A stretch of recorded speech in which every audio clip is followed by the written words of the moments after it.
বহুদিন থেকেই ভেবে রেখেছিলাম এবারে বাড়িতে পমফ্রেট মাছটা আসলেই এই রেসিপিটা করব। তো যেই ভাবনা সেই কাজ।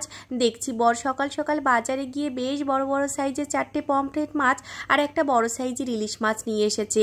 তবে আমরা মধ্যবিত্তরা দুটো ভালো কিছু একসঙ্গে খাবো না ভেবেই ইলিশ মাছটা ঝটপট করে ফ্রিজে তুলে রেখে পমফ্রেট মাছটা বের করে নিলাম। তবে 4টের মধ্যে দুটোই নিয়েছি, বাকি দুটো পরে অন্য কিছু রান্না করব। ঝটপট করে মশলাটা রেডি করে নিয়েছি।